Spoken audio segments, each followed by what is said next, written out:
Hey everyone, and welcome to the It's My Time show. I'm your host, David Andron, along with co-host James Gamble of the Global Scouting Bureau. We want to welcome you all to episode 10 of the It's My Time show and wish everybody a Merry Christmas. Glad to have you on, James. Thanks for bringing me on. It's been a little while. Glad to be back. We got a lot of exciting things going on in the baseball world.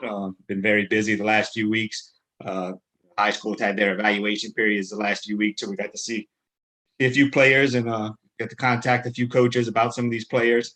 We have some really good, unsigned seniors that still have the opportunity to play at the next level. So we want to kind of touch a little bit on that. But I know you got out and saw quite a few teams the last few weeks with the high school period.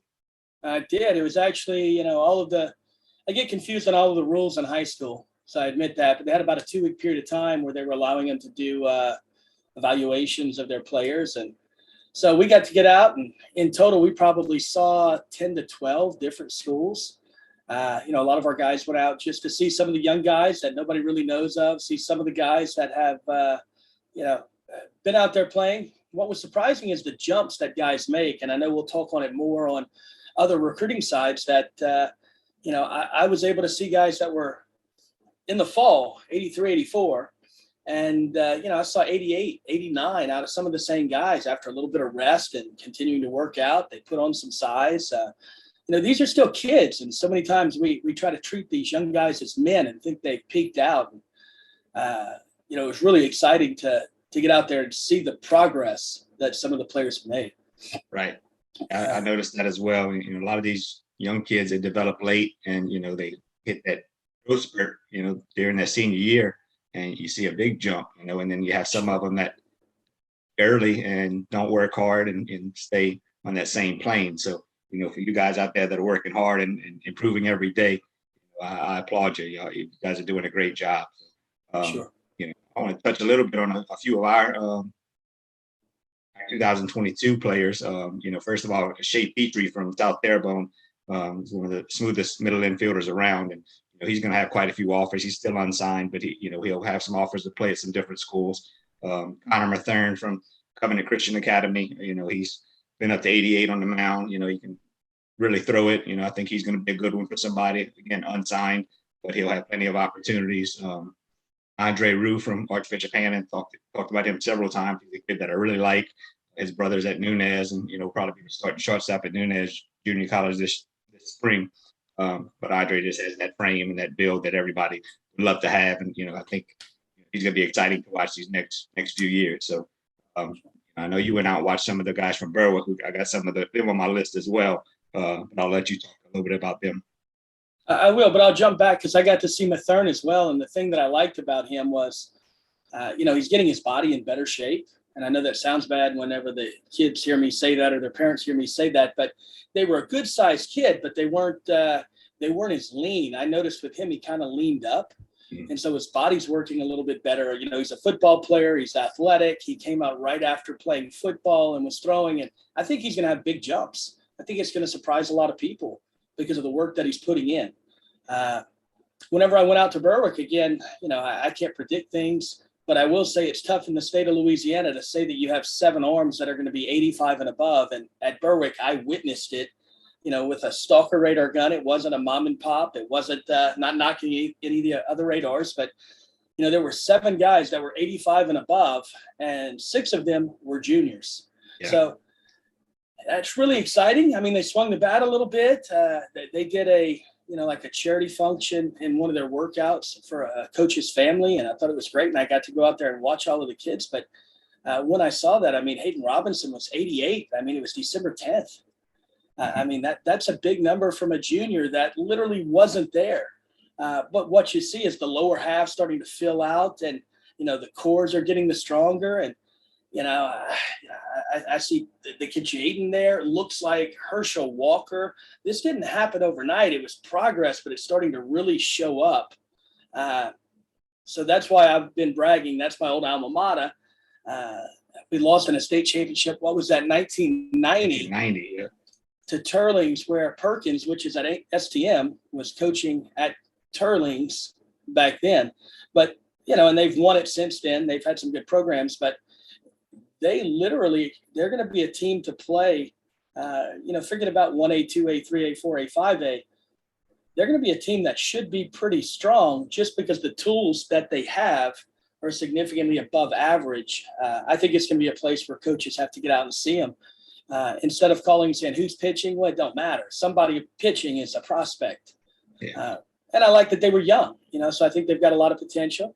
Not that other schools don't. Some of them aren't at the same caliber. I think that Laurelville's got some high-end guys that people need to get in and see. You're coming off of North Vermilion's coming off of winning a state championship, so it's going to be interesting to see how they rebound. Some of them, they're blowing up because they're getting 30 and 40 kids trying out. So now all of a sudden, it's almost like college baseball that people have like moved into an area. They're excited about baseball, and they're big. That's a big class. Southside's got some really good players that I'm excited to see how they're going to be doing. I got Moose year. and Connor Moose Ortego and Connor Pleasant on our list of unsigned players, but they're both scrappy and they're going to be fun to watch this spring. And I think they'll have plenty of opportunities as well. Well, I was with the coach yesterday, and VC's got a couple of really good players that are going to move on, and he was bringing up other opponents, and they went to Como, and you don't hear a lot of people talk about Como baseball, and they have at least 3 arms that can pitch. That you still got to play defense and have timely hitting, things like that, but.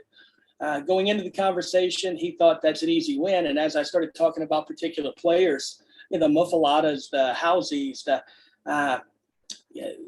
they're going to be pretty good, and that's not naming all of them. Hewlin's going to get on the mound and compete. I mean, he doesn't throw 90 miles an hour, but he can pitch. And when you have 3 arms in high school baseball, you're going to compete. People are overlooking Nish like they did last year. New Iberia, they thought no chance. And they ended up going as far as they've been in about 20 years. So I'm excited to see some of the teams get out there and get after it. And, it's in the fall, so it doesn't matter, but it does show that they have the tools to really compete. Now they have to go out there and play good baseball. Right. And going back to Berwick, they're going to be well coached as well. Seth Henry do a great job. I mean, we're both from Berwick, so we played for Seth's dad, Lud Henry. Sure. And I remember watching Seth when he was about 8 years old take bungos on the infield, and he was probably one of the smoothest infielders in the state at that age. And then he went on to play at Tulane and played a little professional ball, and he just really knows the game, and he does a great job, getting on that level, motivating his players. So I'm excited to see what he could do with those type of players. Yeah, believe it or not, I think sometimes when you have all the tools, it puts a little more pressure on you because the expectation. Like he told his team, it's one thing to say, hey, let's get the sulfur. Nah, they expect to get the sulfur. If that's still where they're going, you know what I'm talking about. I don't know how they moved the playoffs, but their expectation now is not to get there. It's to win the last game of the year.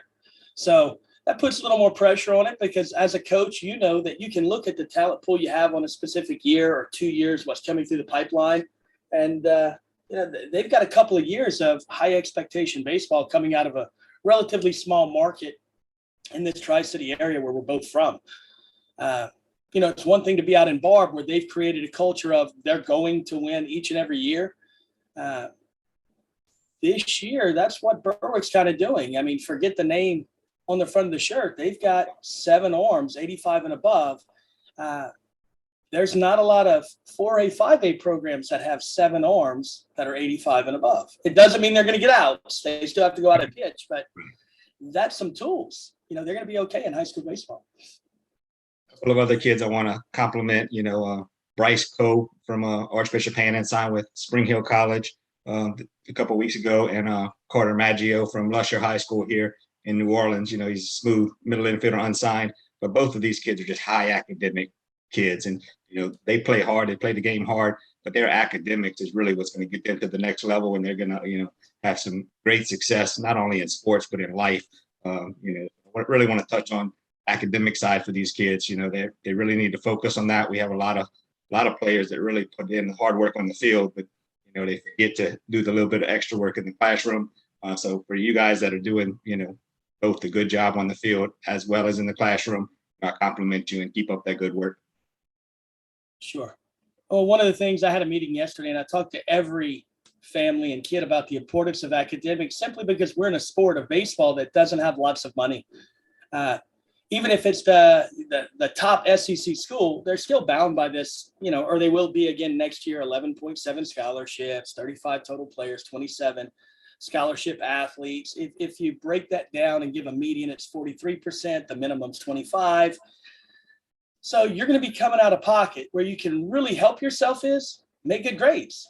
Now it doesn't come down to a coach, or it doesn't come down to the recruiting. You've earned that yourself. You've given yourself the best chance to save some money as a family. And it makes it easy for a coach as well. They're not having to worry about you being a high risk to fail off. I think most of the public doesn't understand the anxiety that coaches go through.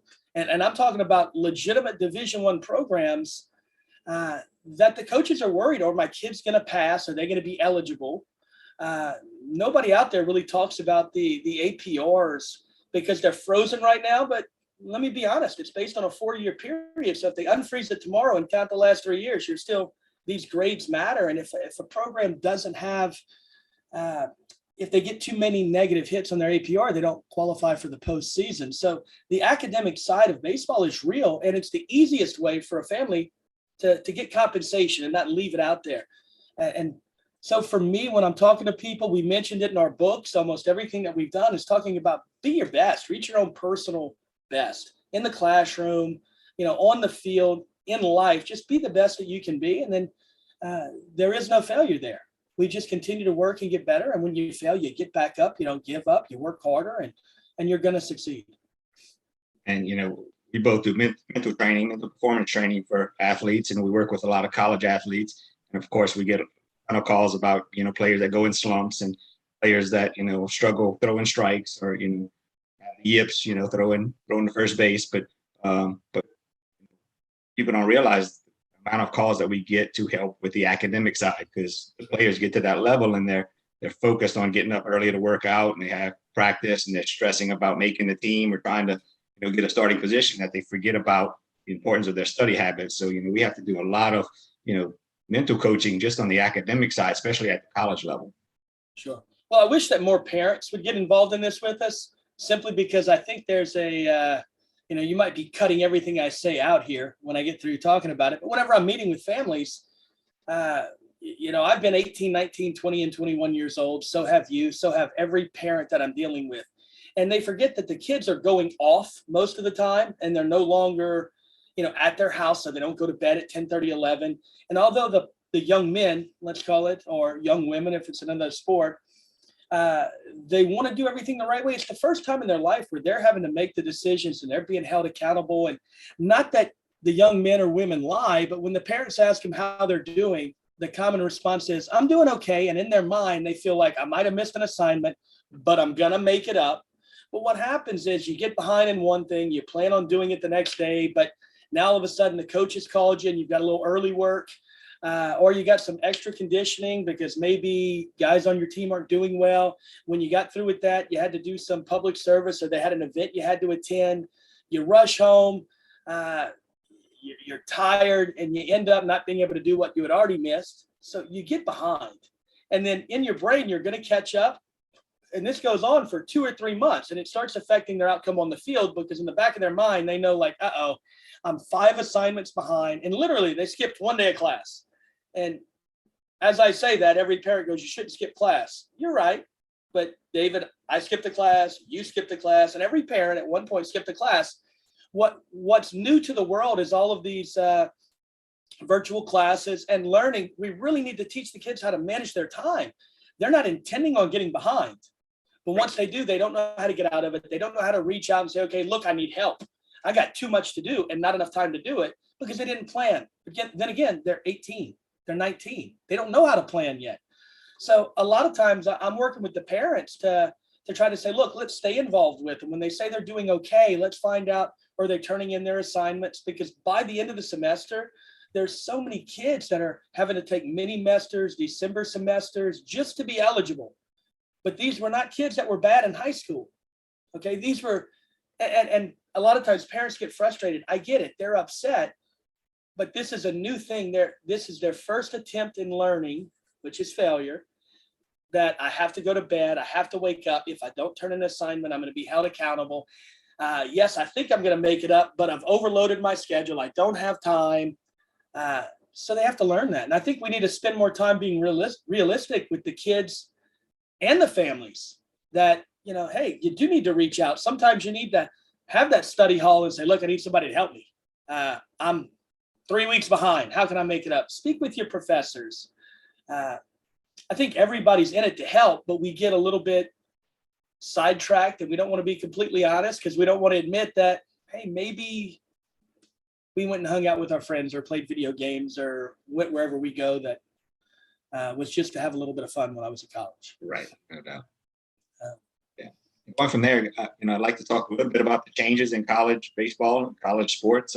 We have quite a few changes. We witnessed a lot of players this fall at especially at the Division I level.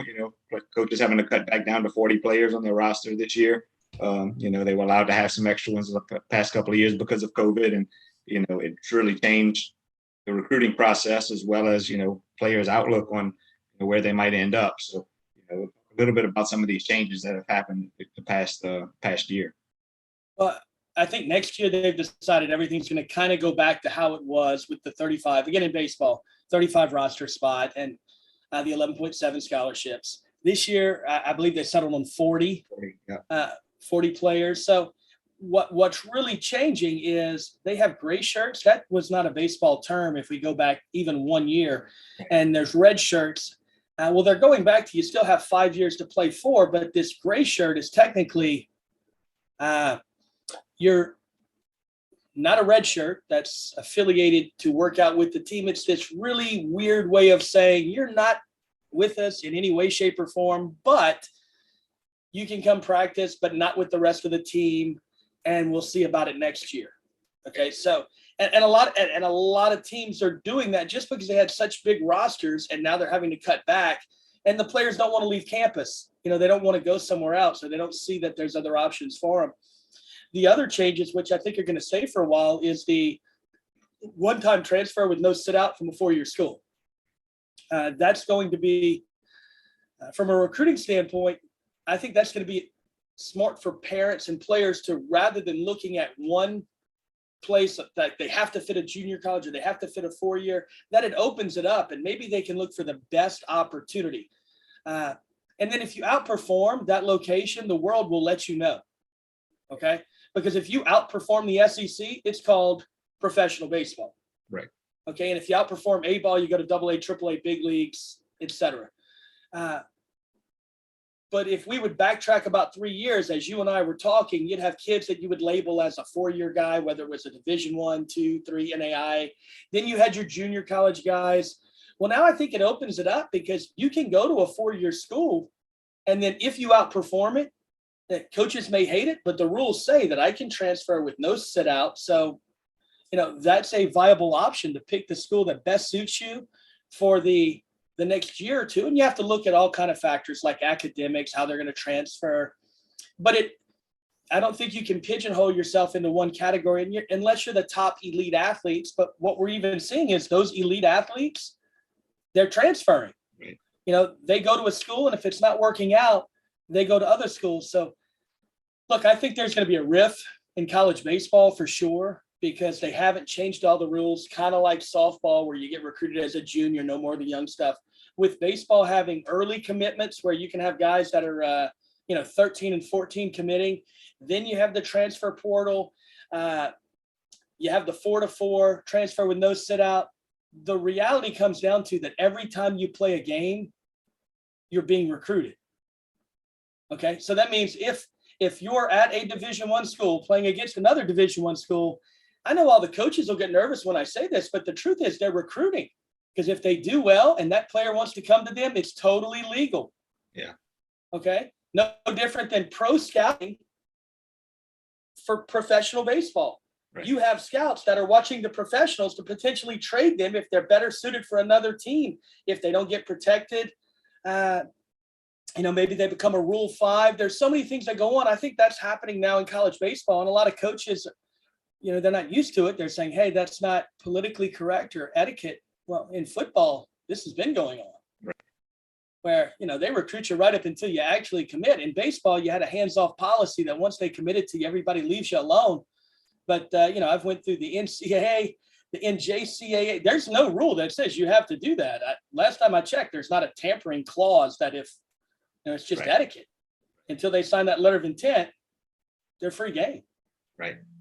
Yeah, I think that the transfer rule is a great rule for athletes, being that there's so many players that do go to a school and it's not a good fit. And it gives them the opportunity to go and try to better their career and, better their chances.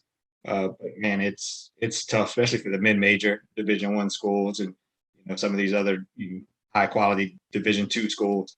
Because, if you have successful athletes, they're going to get picked up by bigger schools. So it really makes their situation really tough to handle. Right. Well, and that's where you and I would probably sit on different sides of the fence. And I totally know the rules, and that's why I lay them out there. For me, I look at the long term of what we're doing, and that's why, personally, I'm not a big fan of all the transferring, right. Simply because, and yes, there's reasons why you have to do it, but we're teaching young men or young women that if the going gets tough, pack your stuff, let's go somewhere else. And the truth is, one day they're going to get married. Right. They're probably going to have a kid, and the wife may put on 10 pounds. Man, I fear that the kid's going like, hey, here comes another woman. And I know people don't think that relates, but when you start looking for the grass to always be greener, I know from a professional standpoint, everybody will spin it or what you want to, but if you go and look, there's professional baseball players coming out of junior colleges, Division I, II, III, NAIA. So if you're going to be that elite, they're going to come get you anyway. But I think we're losing some of the things that we teach through baseball. And for me, I'm a huge advocate for using baseball as a platform to educate young men on how to live life. And I'm not sure that the NCAA, that's not their job, but they've created the rules. So right. That's why I said I think it's going to be you don't like where you're at, go ahead and leave. If you see a better opportunity, go ahead and leave. And I think it's going to work both ways. Because now more and more people are starting to see that college is a business, okay? Right. Yes, it's student athlete, but it's the business that's behind it. This is a multi-billion-dollar industry. I get a lot of coaches mad because, look, as a company, we're involved with travel baseball. We own a company that is our amateur side, and they say it's pay to play. And I go, absolutely, it is. Well, last time I checked, the largest pay to play is college baseball. Okay. They don't have 35 full rides. So mom and dads are going to be paying a heck of a lot more. So that's why, again, I push academics so hard. In a perfect world, the NCAA would say, hey, listen, you know what? If you want to recruit a player, recruit them at any age you want it. But once you commit and they commit, y'all are bound. Right. And then they'd give you ways to get out. It would be a process, but it wouldn't be easy. So it'd protect both student and university. I think we're going the opposite direction. Right. But that's the rules. Yeah, no doubt. And another thing that a lot of people, it's legal to dual commit. And I'm pretty sure you know what I'm talking about. It's legal for a young player to commit to a junior college and a 4-year school. You call any of the schools and they're all going to be very upset when you do it. But it's totally legal to do it. So it's this weird world for baseball players. So they need to have people that they can talk to and understand it. And if you do it the right way, it'll be okay. There is a right and wrong way. And I guess I'm talking about the etiquette so that everybody doesn't get their feelings hurt. Right. But it's a business. Yeah. So. With that being said, too, I want to tell a lot of these players, be patient. Don't go and rush and sign and commit to the first offer you get. I see a lot of that. And like you said, a lot of these kids are committing early at 13, 14, even 15 years old, and 75% or more don't even step foot on the campus of where they early commit. I see all the time on social media that, it's too late for 2022. All these younger kids need to start going, get recruited. And yes, you need to start at an early age, but there's going to be a lot of opportunities still open for the 2022, even at the Division I level, because we talk about it all the time. Coaches don't know who's going to fail off, who's going to get hurt, who's going to just transfer to another school. There's going to be open doors. We had players last year sign Division I in August, a couple of weeks before the school year started. So for all you seniors and, junior college players, don't panic. There's going to be opportunities, and, we're here to help you with those opportunities. And, that's what we do. We help find the best fit for for the players. And a lot of these kids that commit too early, they're not really committing to the best fit, the best opportunity for them to get on the field. No, you're absolutely right. And again, most, if they want to be involved, and that's why you and I wrote a book, was trying to point out some of the rules they should know. Like a lot of junior college kids are having anxiety right now because they haven't committed and they're going into the spring of their sophomore year.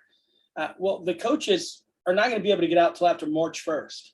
But a lot of times they're going to be communicating and they're having anxiety because they're going to start their spring season at the end of January down here in the South. Okay.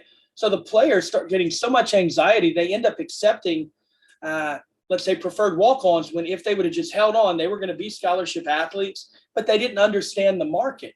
Right. They didn't understand that the colleges couldn't get out to see them. And a lot of times they want to lay eyes on a guy, or they want to see how he's going to perform over time. He started off the season, he's hitting 410 in the first 3 weeks, but they want to see how he plays out. So have a little patience, have a little faith. You mentioned it. You're taking some of my lines that I tell everybody to ask college coaches who on their team is going to fail out in the spring. But they don't know the answer. Who's going to get hurt? Who's going to ACL, UCL? Who's tearing it this spring? And they look at you like they're crazy. Well, somebody's got to. Right, so we know who's going to fail out. We don't know. Who's going to get drafted and signed? We don't know. All right, who's just going to flat out underperform? We haven't even played a game yet. So there's so many things that are going to happen that we don't know of that are going to change the dynamics of that team. They may not have money today, but call them back tomorrow or call them back the next day. It's no different. We've worked in professional baseball for 24 years. And let's say at the independent level, I'll talk to a team on a Monday and they don't have a need. But on Tuesday, they're calling right back saying, hey, oddly enough, I didn't need a guy yesterday, but the Angels just picked up my guy and now I need a guy 1 day later. So and that happens in college baseball. There's so many things that are, you can't predict. There's no analytics for who's going to actually get hurt on a certain date. We can't do that. So for parents and players, be patient. I tell everybody it should check 3 different boxes. Number one, as an athlete, you should be able to picture yourself on that campus in that city, okay, and be happy. If you can't, it's not the right school. Every parent wants their kid to be healthy and happy. You're a parent. Okay, so if I'm wrong, correct me. Number 2, they have to look in the mirror and be realistic. Can they see themselves playing there? And that's where, you and I are writing another book called The SWOT Analysis. And that's about, they have to truly be able to say, can I play there? Not the story they tell everybody, I'm going to outwork them. Well, every 35 other guys are going to be outworking you too. Right. You got to be realistic. Can I see myself playing? If it's a yes, then I look at the third thing. Can my family and I afford to go here? Whether it's too financial, does it work out for us? Because no young player wants to, I didn't want to put my family in debt, and my family wanted to do everything to give me the opportunity. So if everybody will be open and honest throughout the process, you can get 3 check marks, right? It can happen. And that's what you should look for. And once you have those 3 check marks, then there's no reason to wait, because you're going to a place where you're going to be happy, where you're going to have an opportunity to play, in your opinion, and that it works financially for your family. With the academic, athletic, you combine all that together and then see if it's the right fit. If it is, go there, work your tail off. I hope players do understand when they get to college, every one of their teammates was also the best high school player on their team. Right. That's probably what we're experiencing the most as I go around and I'm working with the high school coaches, trying to make sure they know you can be the best at, let's say, Berwick again, but there's no Berwick State University. So the reality is, as you get out and you experience more, it's always going to be a grind. It's always going to be hard work. And if you're not equipped to get up, you're going to give up. Right. And a lot of these young men, they're giving up. And I hear like, the coach, what the coach? The coach expects, he gave you money. He had an expectation for you to go to school, to be a student, and come out and compete as an athlete. That's what he's paying you for. Not to sit in the corner and complain because a guy 2 or 3 years older that's more physical is outperforming you. You're blaming a coach and blaming the world. How about you get after it? How about you take his job? So I wish we would all work together about preparing them a little bit more. because I recognize they are the best at their schools and maybe even in their areas. But when they get to college, a lot of them aren't learning how to really get up and fight for their job. Right. And I tell them, be patient too. A lot of them, as soon as they get their first offer, they're scared they're not going to get any other offer. So they go ahead and commit, right away, and really not a good fit for them. Whereas when you get an offer, it gives you leverage for other opportunities because, we talk about it all the time. I mean, peer affirmation plays a huge part in the recruiting process.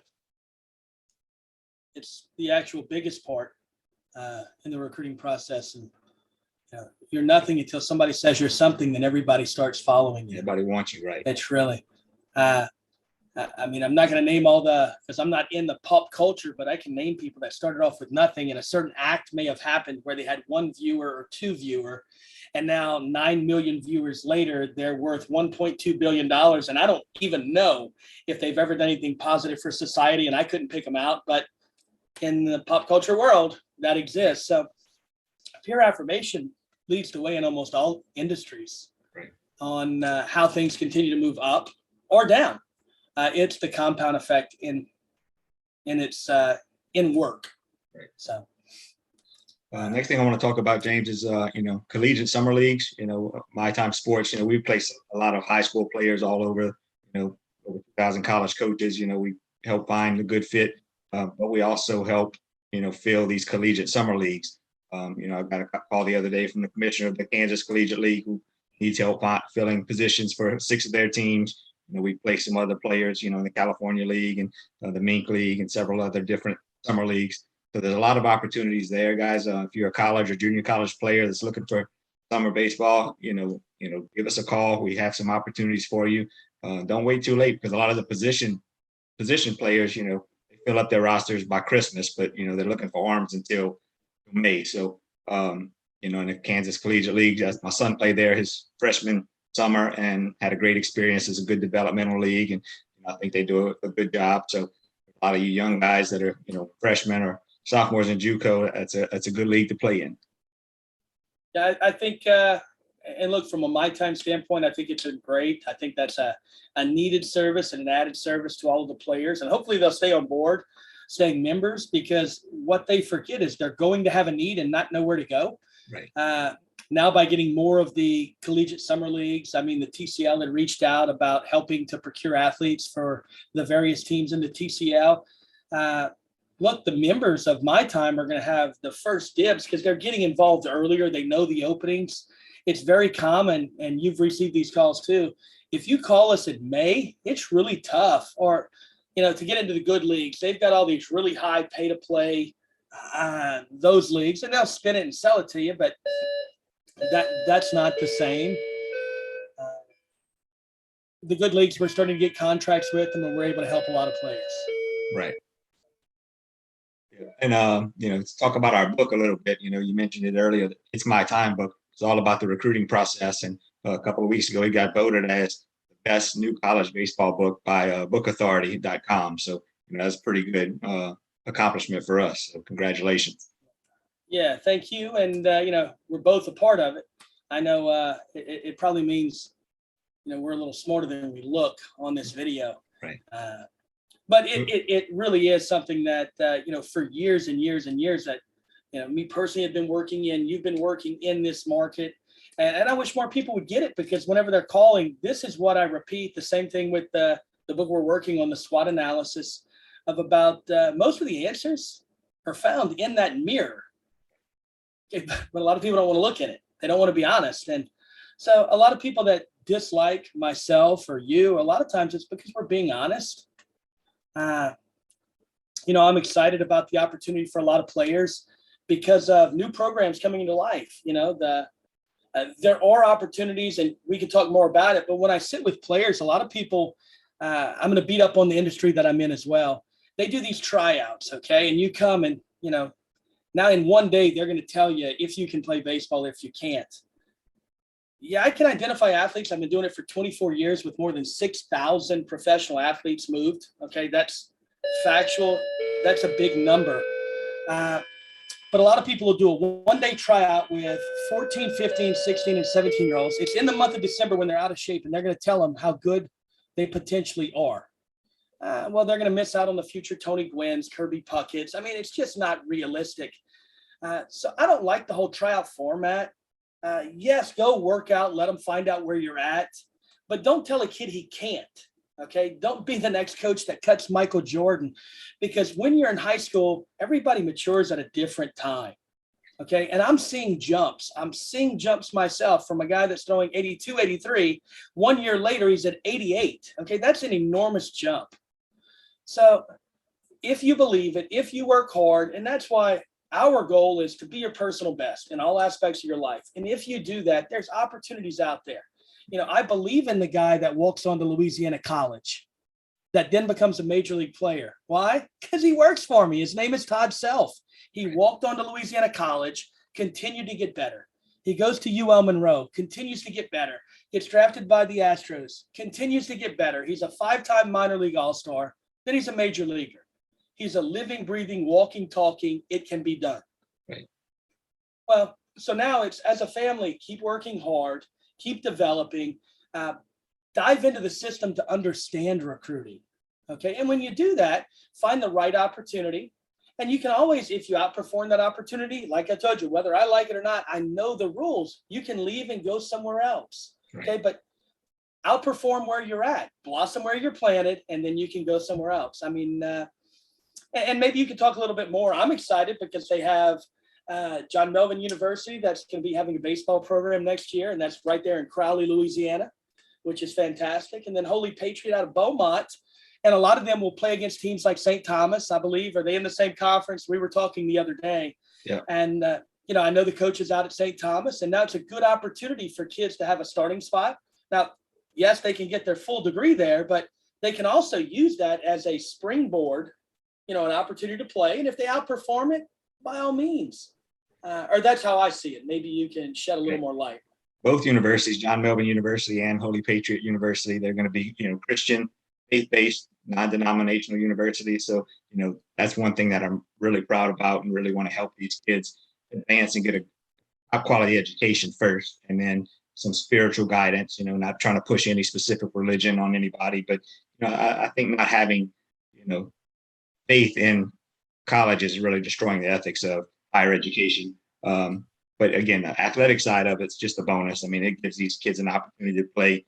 Both schools will have JV programs that'll play junior college schedule, and, you know, 4-year program that'll play against other, you know, NAIA Division III, and, you know, independent conference school. Really open some doors for opportunities, and the whole goal is to help the players advance. You know, when they called my time to help build a roster spots, you know, we were excited and all on board. And, you know, it's an opportunity that these kids can just go and get an opportunity and get better. And like you said, they can stay and get their degree there, or they can advance someplace better and, you know, get supported no matter what.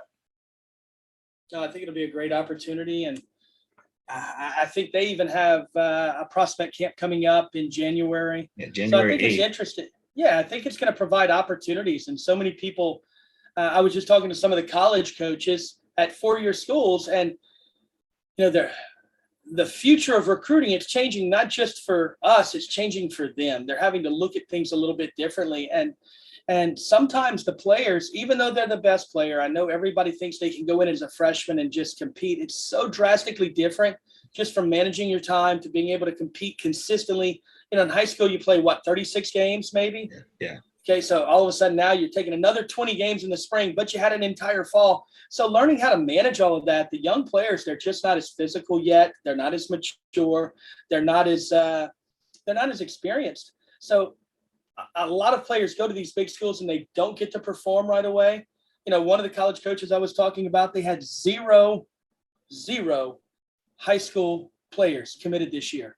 Because in their Division I program, they said, look, you know, if we recruit a guy, we bring him in, he doesn't play, he transfers to a junior college. Okay. But if we bring a guy in, he does really well, he transfers to a bigger college. So we're darned if we do, darned if we don't. And he's trying to support his family as well. So now he's saying, you know what, I'm going to let you go get you at bat somewhere else, get your innings, prove that you can handle it, and then I'm going to come get you and give you some money. You're going to come here and win for me. Right. And I think that's going to continue to happen as well for a lot of your mid majors. There's just, you have to manage risk, and that's new. Right. It's a new factor that the college coaches, and I know they're aware of it, and that's even affecting when they go to their collegiate summer league. You're talking about a kid that, he's playing for your team. He might be your Saturday starter, and he goes to Virginia to play in the summer. And 2 days before that portal closes, somebody tells him, we got money, and if he likes you more, he leaves you. Yeah. Well, when that happens, it disrupts the whole system. Now, the school that he's leaving from, well, they've got money, right, but where are they going to get the player? Because they didn't recruit a junior college guy there, because now we're in the middle of the summer, so they're scrambling. So it's a whole new recruiting world that we're having to kind of get used to learning. And for players, be patient. But when you get all three of those check boxes I talked about earlier, then you don't have to wait anymore. You found what you're looking for. Right. Found your fit. Exactly. No doubt. Yeah, I'm gonna put a link at the bottom of this episode, for the registration form. If anybody wants to come to the prospect camp on January 8th in Crowley at 1:00, it's only $25 to register. They're just they're looking to fill 35 to 40 roster spots. So it'll be a good opportunity for a lot of these players in the area. So and then again, I think some of our GSP guys are going out there for sure, and I know some of the My Time guys are running it. So that'll be good. Hopefully, we can help a lot of players and get ready for the look spring for our season. book, SWOT analysis for student athletes, coming out sometime this spring. It talks about the strengths, the weaknesses, the opportunities and threats. And I think it's a must read for not only high school players and young athletes, but for the parents as well, so they can help players, and their children see themselves and get a really good, honest self-evaluation, advance to the next level. So we're excited about that. And, we'll be talking to you again after the first of the year, James. I appreciate you for being on. Well, Merry Christmas to you, your family, and everybody that's watching, and Happy New Year as well. Y'all have a good one. Same to you. Talk to you later.